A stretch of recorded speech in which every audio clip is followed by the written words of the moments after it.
कर्पूरी जी की जन्मभूमि और कर्मभूमि में जो यह विचारोत्तेजक गोष्ठी चल रही है, उसमें मंचासीन समस्तीपुर के मकबूल विधायक भाई अख्तरुल इस्लाम शाहीन जी, मोरबा के माननीय विधायक रणविजय साहू जी, पूर्व विधान पार्षद रोमा भारती जी, जिला सहकारिता अध्यक्ष विनोद कुमार राय जी, वारिस नगर के महागठबंधन के प्रत्याशी रहे और माले के नेता फूल बाबू सिंह जी, जिला पार्षद मंजू देवी जी, महेशपुर के मुखिया विनोद राय जी, फतेहपुर के पूर्व मुखिया देव प्रसाद सिंह जी, समाज सेवी सुरेंद्र जी, राष्ट्रीय जनता दल किसान प्रकोष्ठ के जिलाध्यक्ष राजेश्वर महतो जी, आरएलएसपी के प्रदेश के प्रधान महासचिव विनोद चौधरी जी, मुखिया संघ की जिलाध्यक्ष खुशबू यादव जी,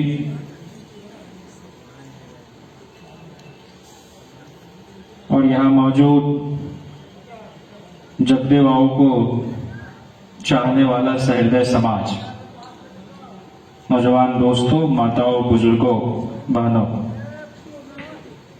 मैं आपके बीच लगातार दूसरे वर्ष आया हूं और योजक कड़ी का काम भाई संजय नायक जी और राकेश जी ने किया है। मैं उन्हें बहुत साधुवाद देना चाहता हूं। दरअसल जिस धारा की राजनीति बिहार के लेनिन कहे जाने वाले अमर शहीद बाबू जगदेव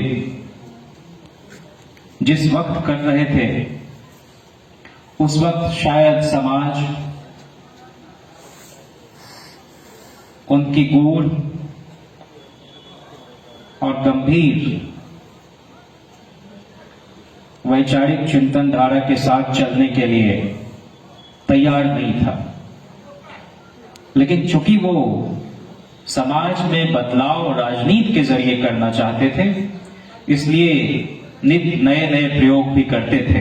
लेकिन उस प्रयोग में एक बहुत बारीक चीज आपको नजर आएगी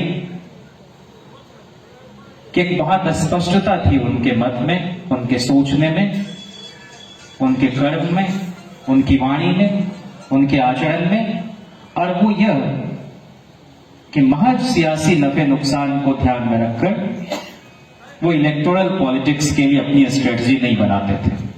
उनका स्पष्ट मानना था कि दुनिया भर में जहां कहीं भी शोषण है और मानवता त्राहिमाम है, वहां की परिस्थितियां भी अलग अलग मुल्कों में अलग अलग किस्म की रही है। और इसलिए जहां पूंजीवाद का दबाव है, जहां उद्योगपति और कॉरपोरेट घराने पॉलिटिक्स को निर्देशित, नियंत्रित और संचालित कर रहे हैं, वहां के लोग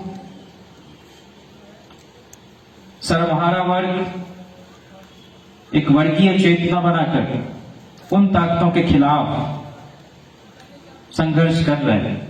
लेकिन भारत में दो ही तरह का समाज है, एक शोषक है और एक शोषित है। शोषक की आबादी 10% है और शोषित 90%। बावजूद इसके शोषितों की दशा में कोई सुधार देखने को नहीं मिलता है, इसलिए वो बटे हुए हैं। और बांटने वाले लोगों ने ऐसी व्यवस्था बना रखी है जहां तमाम प्रयासों के बावजूद उनके जीवन में कोई रोशनी नजर नहीं आती। और इसलिए मामूली काम नहीं था, क्योंकि उस वक्त जो मुख्य धारा की राजनीति करने वाले लोग, स्वाधीनता आंदोलन में शामिल लोग कांग्रेस के अंदर थे, उनमें तकरीबन सारे लीडर्स अच्छी अच्छी जगहों से पढ़कर आए थे। उनके आर्टिकल्स बड़े बड़े लीडिंग न्यूज़पेपर्स में छपा करते थे। इसलिए बलदेव बाबू ने भी शोषित साप्ताहिक नाम से अपनी पत्रिका निकाली। और यह मैं इसलिए जोर देकर कहना चाह रहा हूं कि आज भी भारत में तमाम विचलन के बावजूद आप दक्षिण के राज्य में चले जाएं, जिनको आप रीजनल फोर्सेस कहते हैं, क्षेत्रीय दल, उन सब का कोई न कोई अखबार है। चाहे करुणानिधि जी की पार्टी हो, डीएमके, जिससे बहुत प्रभावित रहा करते थे जगदेव बाबू, चाहे एआईडीएमके हो, चाहे देवेगौड़ा जी का हो, तो ये सारे लोगों ने, इवन ममता बनर्जी जो बंगाल में है, उनका भी अपना माउथ पीस है। जिस आरएसएस की बात आप कह रहे थे, उसने एक जमाने से लगातार जहर उगलना शुरू किया और लोगों के बीच पैठ बनाना शुरू किया, लगातार लिखते बोलने के चलते। भले उसमें कूड़ा भरा हुआ है, भले नफरत और विद्वेष की बातें हैं। जो शिवसेना आप देख रहे हैं, उसका सामना जो भारतवर्ष का पब्लिक ब्रॉडकास्टर है, दूरदर्शन और आकाशवाणी, उस आकाशवाणी से जब दोपहर समाचार में आज के अखबार के हेडलाइंस पर बात होती है, तो सामना में क्या छपा है इसका भी जिक्र होता है। लेकिन क्या कारण है कि जिस धारा की राजनीति जगदेव बाबू कर रहे थे और करते करते समाज के उस शोषक वर्ग की आंखों को चुभने लगे और शहीद हो गए, उनको मानने वाले लोग लगातार सत्ता में रहने के बावजूद इस दिशा में कोई गंभीर पहल करते हुए नजर नहीं आ रहे। आज तो आपके लिए बहुत फेवरेबल कंडीशन है। आपके समाज से निकलकर और जद्दोजहद करने के बाद लिखने पढ़ने वाले लोगों की एक तादाद नजर आती है जो विश्वविद्यालयों में दाखिल हुई, और इस बात को लालू प्रसाद जी बहुत शिद्दत से महसूस करते थे। इसलिए उन्होंने शासन सत्ता में आने के 2 वर्ष के अंदर अविभाजित बिहार में 5 विश्वविद्यालय खोलने का काम किया। जो ऑर्डिनेंस से चल रहा था, नालंदा ओपन यूनिवर्सिटी, उसको एक्ट के जरिए कायम किया। राबड़ी जी जो बिहार की पहली महिला मुख्यमंत्री बनी, उन्होंने सत्ता संभालने के 8 महीने के भीतर मौलाना मजारुल हक अरबी फारसी विश्वविद्यालय पटना कायम करने का काम किया। और जब इस तरह की कोशिशों के बाद, सबसे ज्यादा प्राइमरी स्कूल खोलने के बाद,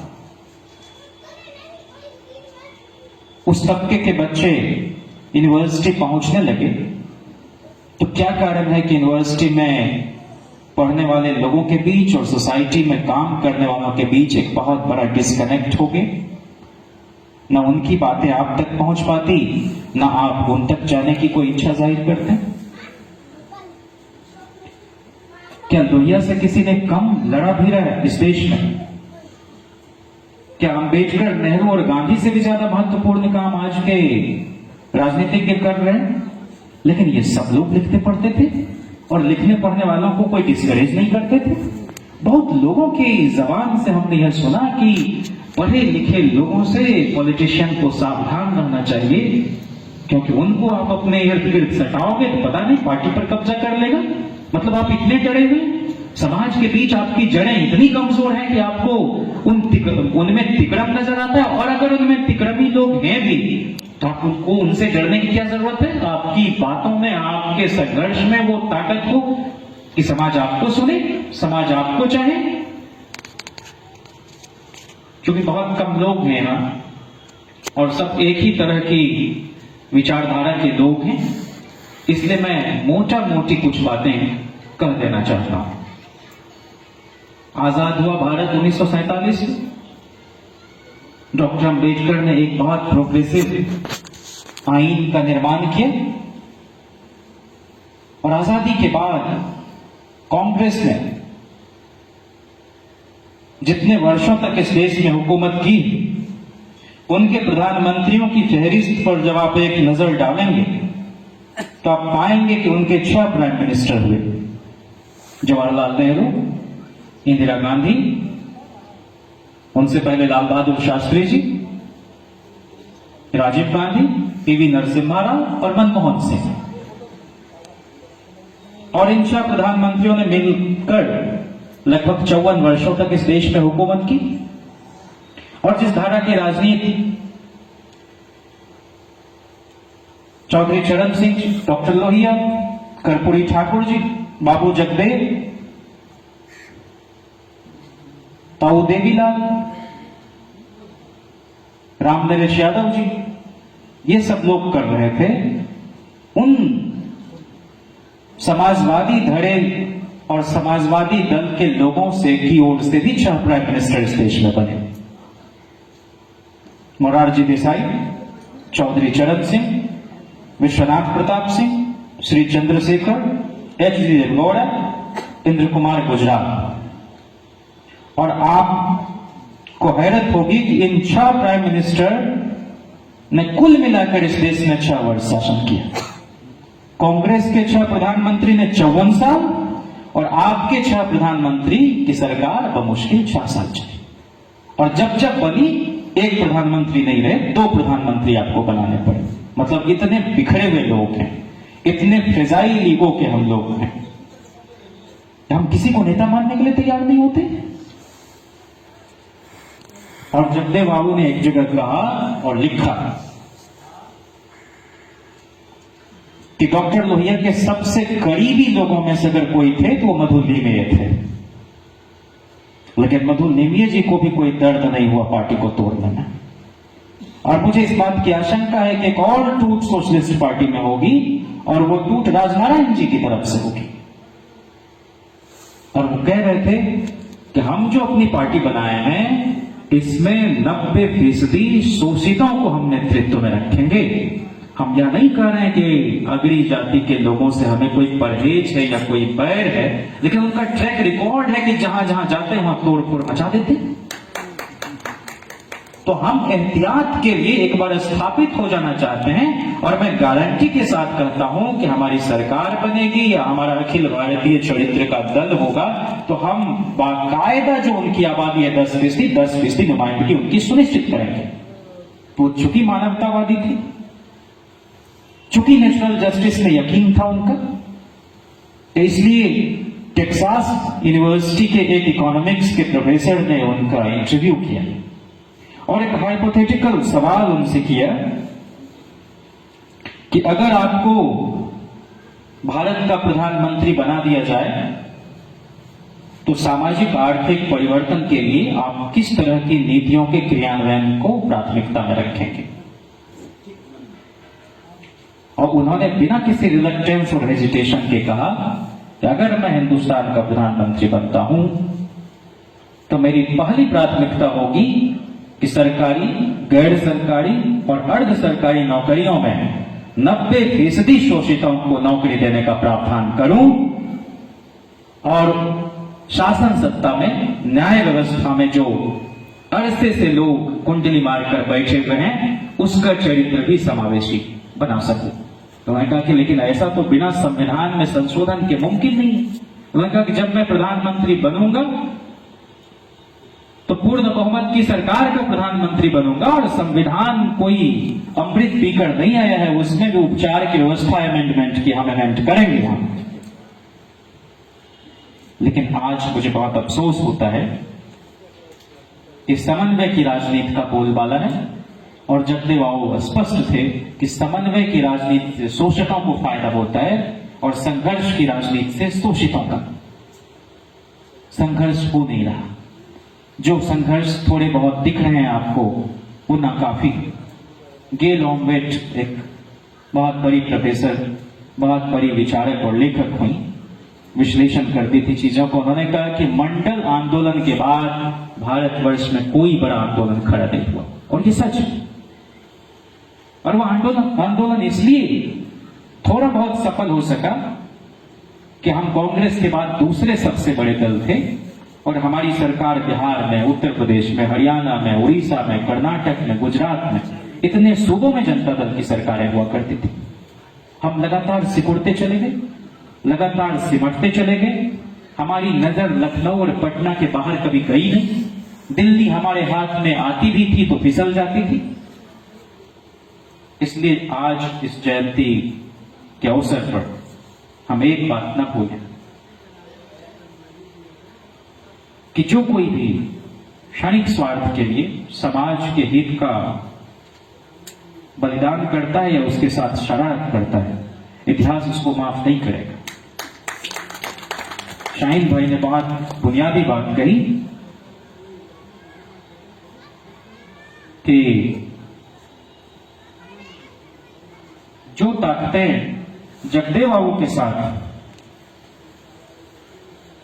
भिड़ रही थी, उनको टॉलरेट नहीं कर रही थी, वही ताकतें लगभग उसी रूप में थोड़ा सा फॉर्मेट चेंज करके लालू यादव के पीछे हाथ धो के नहीं, स्नान ध्यान करके पड़ी हुई है। और आप देखेंगे तो अक्षरशः वो बात सच साबित हो रही है कि पहली पीढ़ी के लोग मारे जाएंगे। आजादी के बाद पहली पीढ़ी के जो हमारे नेता थे वो वाकई मारे गए, दूसरी पीढ़ी के लोग जेल जाएंगे। उससे थोड़ा आगे लड़ाई को बढ़ाया लालू प्रसाद जी ने, तो आज जेल में है। आपको क्या लगता है किसी करप्शन के चार्ज के चलते वो जेल में? रणविजय जी यहां हैं, एसआर बोम्मई जनता दल के राष्ट्रीय अध्यक्ष हुआ करते थे और एक नारा उस वक्त चलता था, दिल्ली में बोम्मई, पटना में रमई।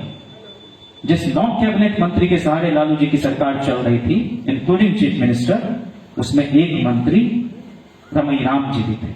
और सिर्फ मंत्री नहीं थे बल्कि उनको जनता दल का प्रदेश अध्यक्ष भी बनवाया और उनको प्रिस्ट घोषित कर दिया, शंकराचार्य घोषित कर दिया और कहा कि भाई भारत में जो शंकराचार्य की 4 पीठ है उसमें आप छोड़ो किसी दलित पिछड़े आदिवासी को, ब्राह्मण छोड़ के आप किसी राजपूत कायस्थ भूमिहार तक को वहां काबिज नहीं होने देते। ये तो आपकी व्यवस्था है। और सांकेतिक रूप से उन्होंने रमई राम को कहा कि हमारा शंकराचार्य रमई राम होंगे। और ये बातें मामूली नहीं है, ये हंसी मजाक में कही गई बातें नहीं है, इसको बहुत गंभीरता के साथ आरएसएस ने लिया। और जब वो कहते थे कि आरएसएस और जनसंघ जैसे संगठन और पार्टियों पर हमेशा के लिए प्रतिबंध लगा देना चाहिए, ये समाज में आग लगाने वाले तत्व है। आज लगातार कोई मुहामुही नहीं, लालू प्रसाद जी भीराभीरी कर रहे हैं और राष्ट्रीय जनता दल मेरी जानकारी में अपने दल के सांगठनिक चुनाव में अति पिछड़ों को, दलितों को, आदिवासियों को आरक्षण देने वाला भारत का पहला दल है। यूथ कांग्रेस वगैरह में होता है, लेकिन मेन विंग में इस तरह से। और आप देखिए कि जो जगदेव का नारा अब की सावन भादों में, गोरी कलैया कादों में, वह दरअसल श्रम के महत्व को रेखांकित करना चाहते थे। वो भारत को खूबसूरत बनाना चाहते थे। किसी भी घर में अगर 2 भाई बहन काम करे और 3 भाई बहन सोया रहे तो उस घर की समृद्धि नहीं हो सकती। बुनियादी बात यह है कि वो चाहते थे कि शारीरिक श्रम को हेय की दृष्टि से न देखा जाए। क्या वजह है कि किसानी के काम में लगे हुए लोगों के कोठी में अनाज नहीं होता, लेकिन लगातार प्रवचन बांटने वाले लोगों के यहां सुख समृद्धि कायम रहती, उसके घर में उसके बच्चे विदेश जाएंगे। आप देखिए कमला हैरिस आज अमेरिका की उपराष्ट्रपति बन गई और आपको कहा जा रहा है कि आप संस्कृत पढ़ो। मैथिली को इतना क्लिष्ट बना दिया गया है, उसके व्याकरण को आप देखेंगे। लालू प्रसाद जी जब मुख्यमंत्री बने तो पहला काम क्या किया कि जो लोक प्रशासन की सेवा है और उसकी जो प्रतियोगी परीक्षाएं हैं, उसमें जो मैथिली को विषय नहीं माध्यम बनाया गया था, एक जबान के रूप में। चाहे आप अंग्रेजी में आंसर लिखो, हिंदी में लिखो, मैथिली में भी लिख सकते हो। और उसका इवैल्यूएशन कौन करेगा? जो मैथिली जानता है। तो मतलब इतिहास के प्रश्न का जवाब भी मैथिली भाषा में लिखा जाता था। जितने कुकुरमुत्ते की तरह पैर पसार चुके निजी संस्थान थे जो कागज पर चल रहे थे, उस पर ताला जड़ने का काम लालू प्रसाद जी ने कराया। और इन लोगों ने क्या कहा? स्कूल कॉलेज समाप्त हो गए सब। अरे ऐसा दुष्प्रचार मानो लालू प्रसाद जी की आमद के पहले यहां ऑक्सफोर्ड और कैम्ब्रिज की शाखाएं चल रही हो बिहार में। क्या बोलेगा? लोगों का बचपन छिन गया, बिहार से ब्रेन ड्रेन हो गया, पलायन होने लगी प्रतिभाओं का। तो राजेंद्र प्रसाद जी तो छपरा में पैदा हुए थे, प्रेसिडेंसी कॉलेज क्या करने गए थे? छपरा में कॉलेज नहीं था, यहीं पढ़ते थे। हमने केएमबी कॉलेज भागलपुर में अगर पढ़ाई की और हमको अपॉर्चुनिटी देश के सबसे बढ़िया विश्वविद्यालयों में से एक में जाने का मिला, हम वहां गए। कल को हमको कोलंबिया स्कूल ऑफ जर्नलिज्म से रिसर्च करने का मौका मिल जाए, हम जेएनयू को छोड़कर वहां जाना पसंद करेंगे। तो जिनको जहां पर मिल रहा था अवसर, वो जा रहे थे। इसको इस रूप में चित्रित करना कि लालू प्रसाद जी के शासन में आने के बाद बिहार से प्रतिभाओं का पलायन हो रहा है, ये विशुद्ध दुष्प्रचार के सिवा कुछ नहीं था। और सच बोलने की ताकत होनी चाहिए। कहते हैं ना, मैं डरा नहीं, मैं झुका नहीं, मैं छुप छुपा के खड़ा नहीं, जो डटे हुए हैं बहाज पर मुझे उन सफों में तलाश कर। तो ये मोर्चा है, और मोर्चे में जिन लोगों को जाना है वो जाते हैं, जिनको लड़ना होता है लड़ते, और जो बीच का सुविधाजनक रास्ता नीतीश जी की तरह तलाश करने में लग जाते, जिनको जेल से डर, जिनको तथाकथित सामंती चरित्र के लोगों से सर्टिफिकेट पाना है, वो उस तरह के गठजोड़ में हिस्सा लेते। यह जगदेव बाबू थे जो लोहिया से भी सवाल करने का मादा रखते थे कि आपने तो नारा दिया था कि संसोपा ने बांधी गांठ, पिछड़ा पावे 100 में 60, लेकिन 1967 में जो सरकार आपकी बनी है, 9 राज्यों में संवित सरकारें, आप ये बताइए कि बिहार में जो मंत्री बना है महामाया प्रसाद के कैबिनेट में, उसमें एक भी दलित आदिवासी क्यों नहीं? और जो 6 मंत्री पिछड़े समाज के हैं, जो 6 मंत्री संसोपा के कोटे के बाद के दिनों में, उसमें 3 अपर कास्ट के क्यों? तो सैद्धांतिक रूप से जो मजबूती है, उसके साथ साथ व्यवहारिक रूप में क्या घटित हो रहा है दल के अंदर, समाज के अंदर, उस पर बड़ी पैनी नजर वो रखते थे। और इसीलिए आज हम सब उनको याद कर रहे हैं, उनकी साफगोई के लिए, उनकी ईमानदारी से लड़ी गई लड़ाई के लिए। मैं जब विषय देख रहा था कि जगदेव प्रसाद के विचारों की प्रासंगिकता, इसमें तो 2 मत है ही नहीं कि उनके विचार कभी अप्रासंगिक भी इस देश में होंगे, क्योंकि इस देश में शोषण का दौर इतनी जल्दी नहीं समाप्त होने वाला है।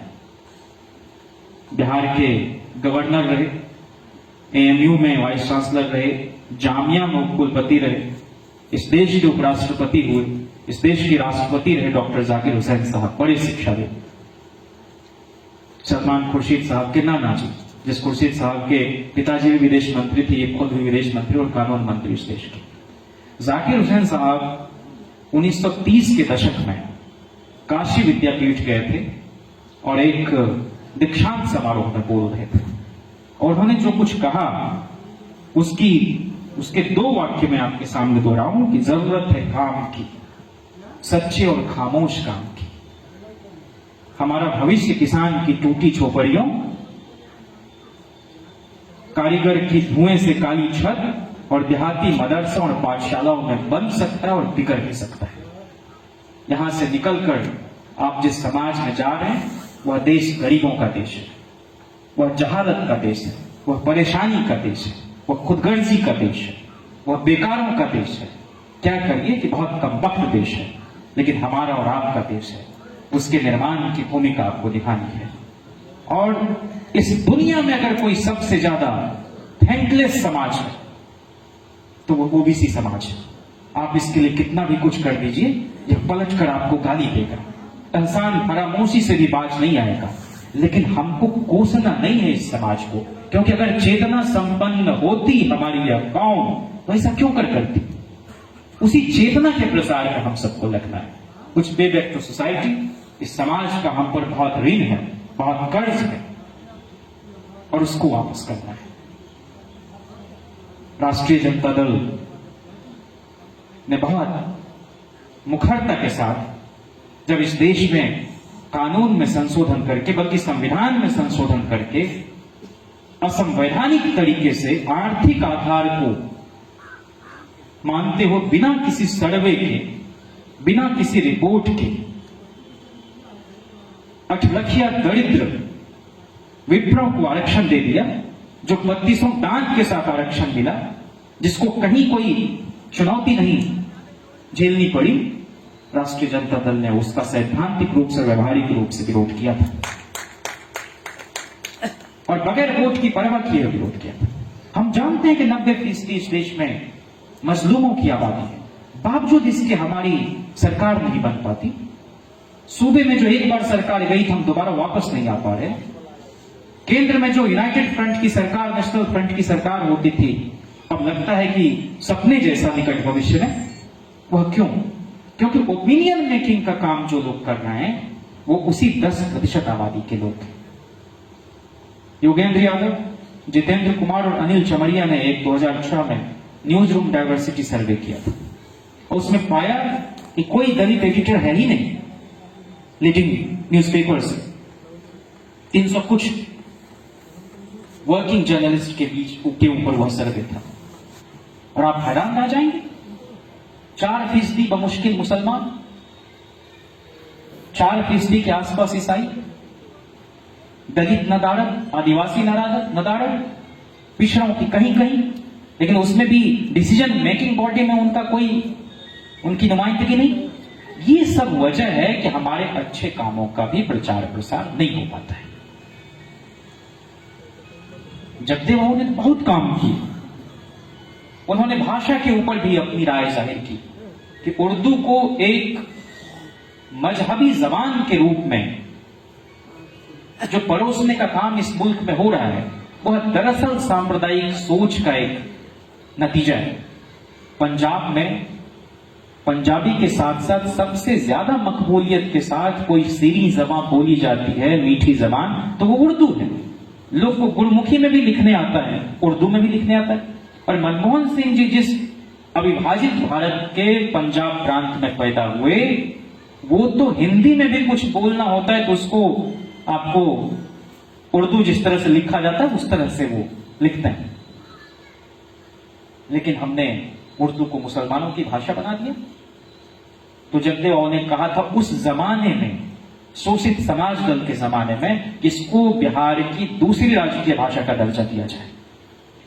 तब 18 वर्ष नहीं था वयस्क मताधिकार, उसके लिए वो लड़ाई लड़ रहे थे। ठीक है कि बाद में कांग्रेस की सरकार में वो मिला। और जिस ललित नारायण मिश्रा जी की भी आज जयंती है, ललित बाबू के ऊपर भी जहां कोई विचलन होता था उस पर अपनी राय रखने से खुद को रोक नहीं पाते थे जगदेव बाबू। इवन उन्होंने ये तक कहा कि पीलू मोदी जैसे लोग जो पूंजीपतियों को फायदा पहुंचा रहे हैं अपनी राजनीति के जरिए, वो सब लोग समाजवाद इस देश में लाएंगे। जबकि हम सब लोग जानते हैं कि पीलू मोदी का नाम एक बड़े सोशलिस्ट लीडर के रूप में लिया जाता है इस देश में। उनके अच्छे काम भी, मैंने आपको बताया कि संसदीय राजनीति में मधु लिमय से ज्यादा शानदार और उम्दा हस्तक्षेप बहुत कम नेताओं का रहा है सदन के अंदर। लेकिन लीनियर साहब को भी उन्होंने कहा कि वादा खिलाफी उन्होंने डॉक्टर लोहिया के साथ की। और बिहार तो इस मामले में बहुत उर्वर धरती है कि इसने आचार्य कृपलानी को अपने यहां से जिताकर भेजा, मधेपुरा से। इसने जॉर्ज फर्नांडिस को जिताकर भेजा। इसने शरद यादव को यहां से जिताकर भेजा। तो हम सब लोग तो कोई बाहरी और भीतरी की लड़ाई हमारे पुरखों ने भी इस संकीर्णता में नहीं देखा। लेकिन आज शाहीन जी समस्तीपुर छोड़कर और समस्तीपुर जिले की ही किसी और विधानसभा में चुनाव लड़ने के लिए चले जाएं, इनके खिलाफ राजद के लोग वहां के खड़े हो जाएंगे, भाई ये बाहरी, इनको यहां नहीं टॉलरेट करेंगे। तो हमारी राजनीति का स्तर ये हो गया। 21वीं सदी के तीसरे दशक के पहले वर्ष की स्थिति है। एक जमाने में महाराष्ट्र में हारा हुआ आदमी बिहार से चुनाव जीतकर जा रहा है। मधु लिमये जीवन में 4 ही चुनाव जीते और चारों बिहार में, 2 चुनाव मुंगेर और 2 चुनाव बांका। और मुंगेर में डीपी यादव जी के समर्थकों ने पीट पीट के उनको लहूलुहान कर दिया था, तौफीक दियारा में। लेकिन लोगों ने जिताया, दूसरी बार जिताया। तो हम सिर्फ यह कह रहे हैं कि हमारे लोग दरअसल सोए हुए लोग हैं। और अम्बेडकर जो कहते थे कि मैं इसलिए जगता हूं कि हमारे लोग सोए हुए हैं, तो हम लोगों को जागृत अवस्था में रहना है।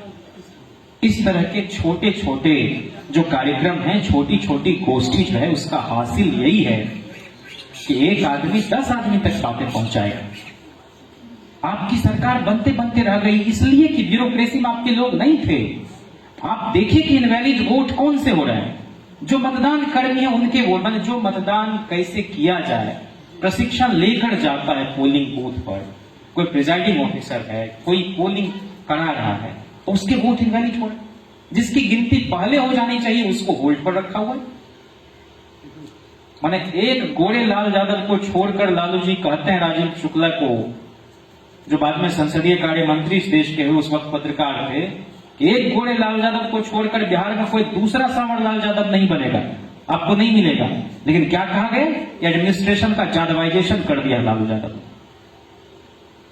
आपको इसलिए वो एक दो लोग भी चुभते हैं, क्योंकि वो एक दो लोग भी नहीं थे सिस्टम में। और ये एमवाई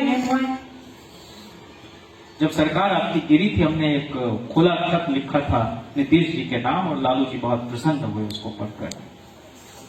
जिस वक्त 1977 में कर्पूरी जी मुख्यमंत्री बनते हैं, वो एमपी का भी चुनाव लड़ रहे हैं, और सीट जब छोड़ने की बारी आई तो देवेंद्र यादव ने फुलपरास की सीट छोड़ी, और उस इलाके में जाकर कर्पूरी जी के खिलाफ चुनाव कौन लड़ रहे थे, तो बिहार के उप मुख्यमंत्री रहे रामजयपाल सिंह यादव, और बहुत सारे मुखिया वहां यादव जीते हुए। कर्पूरी जी को चिंता हुई कि हम चुनाव हार जाएंगे, और वहां के मुखिया लोगों ने रामजयपाल सिंह जी को बार बार आश्वस्त किया कि आप हमारे कुटमैती के लोग हैं, उनको धोती भी दिया, उनको सुपारी भी दिया, उनकी खूब खैर मकदम की। लेकिन जब वो डब्बा निकला तो रामजयपाल सिंह जी नदारद थे और उनकी जमानत जब्त करा दी। ये है बिहार की धरती, ये है सोशलिस्टों की धरती। कितनी फीसदी आबादी थी, नाई समाज, लेकिन कर्पूरी ठाकुर को नेता माना यहां के लोगों ने। सोशलिस्ट मूवमेंट में कर्पूरी ठाकुर जी जैसे नेता दिए, और ये सोशल जस्टिस का जो दौर है उसमें कैसे कैसे लोग निकल रहे हैं, इस तरफ भी हमको आत्ममूल्यांकन करना है।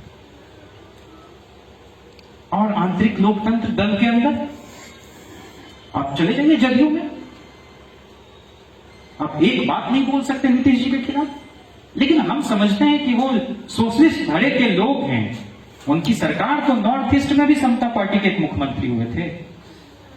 हमारे जैसे लोगों को खुशी होती है अगर दायरा बढ़ता है, लेकिन तमाम तरह की संकीर्णताएं भी इसी दौर में पनप रही हैं। आज किसान परेशान है, और जो मनरेगा संजीवनी के रूप में हमारे सामने लॉकडाउन के दौरान आया, उसमें 42% बजट में कटौती कर दी गई। आप मानव श्रृंखला बना रहे हैं, आप लगातार विरोध कर रहे हैं, आप लोगों को बता रहे हैं कि ये 3 जो कानून है, यह देश में किस कदर उद्योगपति घरानों को काबिज हो जाने देगा आपके खेतों खलिहानों पर। जो कॉन्ट्रैक्ट फार्मिंग का कॉन्सेप्ट वो डाइल्यूट हो रहा है। कोई 1000 बीघे के जोत वाला किसान तो बिहार में हर जगह नहीं। जिनके पास ज्यादा जमीन है लेकिन बाहर उनके बाल बच्चे चले गए, उस जमीन को उपजाने का काम तो वही बटाईदारी के काम में लगे हुए लोग कर रहे हैं। उनके पास भी यह सुविधा नहीं रहेगी। आपने पहले ही एग्रीकल्चरल प्रोड्यूस मार्केटिंग कमेटी 2006 में खत्म कर दी बिहार से, मंडी बाजार समिति। तो जगदेव बाबू तो खेतों खलिहानों में जो काम कर रहे कामदार तबके के लोग, मेहनत कश कौम के लोग, उसकी राजनीति कर रहे थे। और उसकी राजनीति करते करते रामाश्रय प्रसाद सिंह की साजिशों के शिकार हुए, और उनको बहुत अपमानजनक तरीके से प्यास लगने पर पेशाब तक किया गया उनके मुंह पर। और उस रामाश्रय प्रसाद सिंह को जब नीतीश कुमार जी मुख्यमंत्री बने, तो रामाश्रय प्रसाद सिंह उस सरकार में नीतीश जी के साथ संसदीय कार्य मंत्री और जल संसाधन मंत्री रहे। अब आप कोयली और कुर्मी के कैसे हितचिंतक नेता हैं, आप इसी से अंदाजा लगा लीजिए। लेकिन अगर जाति के नाम पर हम अपने नेता को तय करेंगे तो हम बिहार को रसातल में पहुंचाएंगे। चौधरी चरण सिंह जी अगर जाटों के नेता होते तो उनके मुख्यमंत्री बनने के बाद पहली बार कोई पिछड़ा मंत्री नहीं होता उत्तर प्रदेश में। इसके पहले बहुत सारे लोग हुए, लेकिन जब जब इस देश में सरकारें बनी हैं तब तक उन सरकारों को अस्थिर करने की कोशिशें हुई हैं। ये कर्पूरी जी की धरती है, लेकिन कर्पूरी जी ने जब 24,000 वैकेंसी सिर्फ इरिगेशन डिपार्टमेंट में, सिंचाई विभाग में लाने का काम किया, तो हफ्ता भर के अंदर एक दंगा भड़का के जमशेदपुर के इलाके में उनकी सरकार गिरवा दी गई। और सामने किनको लाया गया है? जनसंघियों द्वारा, उसी रामसुंदर दास जी का। तो आप आपके ही समाज के आदमी को उठा के आपके मुकाबिल खड़ा कर दिया जाएगा, आपको ह्यूमिलिएट कराया जाएगा। और जगदेव ने कहा कि इन शोषकों की ताकत क्या है? इन शोषकों के पास तीन ही ताकत, एक तो संपत्ति,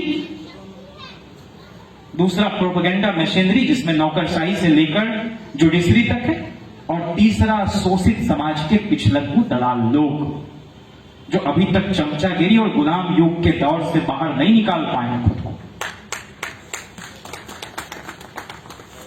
आप खूब उदारता दिखा दीजिए, आप ज्यादा सीटें जीतने के बाद मुख्यमंत्री बना दीजिए, आप उनको स्पीकर बना दीजिए, लेकिन रातों रात जनादेश का सौदा हो जाएगा, और वो इस रूप में कि जनादेश का बेरहमी से बलात्कार होगा, फिर कत्ल होगा, उसका अपहरण किया जाएगा। मैं कुछ नाम आपके सामने लेना चाहता हूं, जिस अति पिछड़े समाज को एक वोट बैंक की तरह नीतीश जी ने कॉन्स्टिट्यूएंसी मानकर लोगों के सामने रखा कि हम उसके बड़े रहनुमा। उसकी शुरुआत कहां से हुई? दरअसल लालू प्रसाद जी के डेवलपमेंट का मॉडल, और आई रिपीट, इसको मैं कई जगह दोहराता हूं, इसको बार बार दोहराने की जरूरत है, कि जगन्नाथ मिश्रा जी के विकास का मॉडल था गणेश, रमेश, सुरेश, महेश झाओं का विकास, और लालू प्रसाद जी के डेवलपमेंट का मॉडल था भगवती देवियों, भोलाराम तूफानियों, विद्यासागर निषादों, रमई रामों का विकास, जिसमें समाज के सभी तबके के लोग केंद्र में आ सके। और ये बात नहीं पचती। इस बार तो 18 टिकट अगर जदयू ने अति पिछड़े समाज को दिया, तो राष्ट्रीय जनता दल ने 23 टिकट दिया है। भले हम नहीं जीत सके उतनी संख्या में, लेकिन हम आगे भी इसको जारी रखेंगे। पिछले दफे 10 महिलाओं को टिकट दिया राजद ने, 10 में 10 ने जीत दर्ज की, और वहां भी अगर आदिवासी समाज में हमको महिला मिली, हमने पुरुष की बजाय उस रिजर्व सीट पर महिला को लगाया, चाहे स्वीटी हेम्ब्रम हो, चाहे रेखा पासवान हो दलित समाज में, प्रेमा चौधरी हो पासी समाज की। तो ये जो रानी बनाम मेहतरानी का डिबेट डॉक्टर लोहिया ने इस देश में छेड़ा कि राजमाता विजयाराजे सिंधिया के खिलाफ सुखो रानी चुनाव भले हार जाए, लेकिन ब्राह्मणवाद और पितृसत्ता की दीवारों को दरकाने में हम थोड़े बहुत कामयाब हो सकेंगे। जिस डॉक्टर लोहिया ने भगवती देवी को पहली बार एमएलए का टिकट दिया और बीच में हारी फिर जीती, जब राष्ट्रीय अध्यक्ष बन गए जनता दल के, जो नेशनल पार्टी थी लालू प्रसाद जी, 96 के आम चुनाव के पहले, तो उन्होंने उनको गया से न सिर्फ चुनाव लड़ाया बल्कि उनकी जीत भी सुनिश्चित की। तो इस तरह से अगर हम अपने उसूल पर चलते हुए, थोड़े बहुत आप पॉलिटिकल पार्टी हैं, कई बार कुछ चीजों में आप नरमी बरतते हैं, कई बार सख्त होते हैं, लेकिन जो मूल धन है आपका उसको आप न गंवाएं। मूल धन कायम रहेगा तो बाकी चीजें जुड़ती चली जाएंगी। मैं खत्म करना चाहता हूं और आपके बीच यह कहते हुए कि जो अति पिछड़े समाज के लोग, जब जनता दल की सरकार थी, तो जो लोग चुनाव नहीं जीत पाते थे टिकट मिलने के बावजूद, उनको विधान परिषद और राज्यसभा भेजने का काम लालू जी करते थे। और कुछ लोग जो लालू राबड़ी शासनकाल में मंत्री रहे, उनके नाम आपको मैं गिनाऊं, अति पिछड़े समाज के या एमएलसी बनाए गए। मंगनीलाल मंडल जी राज्यसभा के एमपी थे, कैप्टन जयनारायण निषाद स्वतंत्र प्रभार के राज्य मंत्री थे, विद्यासागर निषाद जी, नामदेव भंडारी, जगदम्बी मंडल, बूलो मंडल, रामनाथ ठाकुर कर्पूरी जी के बेटे, रामाश्रय सहनी, रामचंद्र चंद्रवंशी, आनंद मोहन सिंह, हरिशंकर पंडित कुम्हार समाज से, रामकरण पाल गरेड़िया समाज से, कोई सोच नहीं सकता था बिहार में, उनको एमएलसी बनाया। रविंदर तांती जी, रामकरण सहनी जी, आजाद गांधी, राम बदन राय, रामजी शर्मा, प्रोफेसर रामबचन राय, कुनेश्वर मंडल, रामाश्रय राय, भीम सिंह, बादशाह प्रसाद आजाद, रामदेव साहू, अजीत चौधरी, बलदेव प्रसाद, अनीता देवी, वर्षा रानी एमएलए, रामनारायण मंडल, रामबली सिंह चंद्रवंशी जी, जो अभी एमएलसी बने। कुल मिलाकर कहना यह है कि जो भी पार्लियामेंट्री डेमोक्रेसी है, उसमें आपकी यह जिम्मेदारी होती है कि समाज के उन तबकों के लोगों के अंदर से नेतृत्व को उभारने के आप अवसर पैदा कर सकें, जिनकी अब तक शासन सत्ता में कोई भागीदारी नहीं हो पाई। इसी भागीदारी की लड़ाई बाबू जगदेव जीवन भर लड़ते रहे, और अभी भी चुनौती हमारे सामने कमोबेश वही है कि हमारे लोग यूनिवर्सिटी पहुंच पाए, हमारे लोग वाइस चांसलर बन पाए, हमारे लोग इस देश को चलाने वाले जो बॉडीज हैं, विधानसभा और लोकसभा, विधान परिषद और राज्यसभा में तो सीमित संख्या, उससे ज्यादा लोग जा नहीं सकते।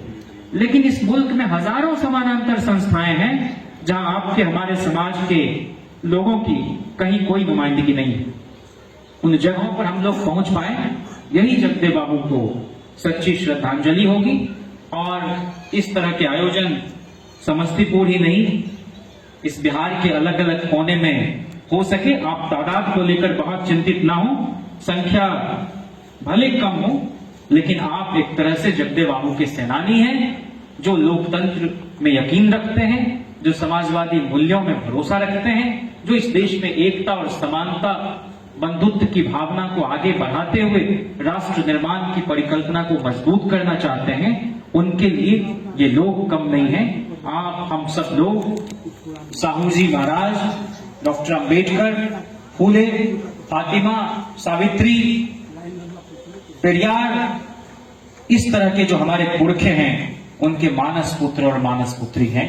हम सबकी जिम्मेदारी है कि हमारे पुरखों ने जो लड़ाई लड़ी है उसको हम थोड़ा आगे बढ़ा सकें और सीमित संसाधन में भी हम इस देश के लोकतंत्र की बुनियाद को सींच सकें, मजबूत कर सकें। इसी उम्मीद और यकीन के साथ कि जिंदा रहना है तो हालात से डरना कैसा, जिंदा रहना है तो हालात से डरना कैसा, जंग लाजिम हो तो लश्कर नहीं देखे जाते। बहुत शुक्रिया। इंकलाब जिंदाबाद, सामाजिक न्याय जिंदाबाद, लैंगिक न्याय जिंदाबाद, कर्पूरी ठाकुर जी की सरजमी जिंदाबाद, बाबू जगदेव जिंदाबाद। बहुत शुक्रिया।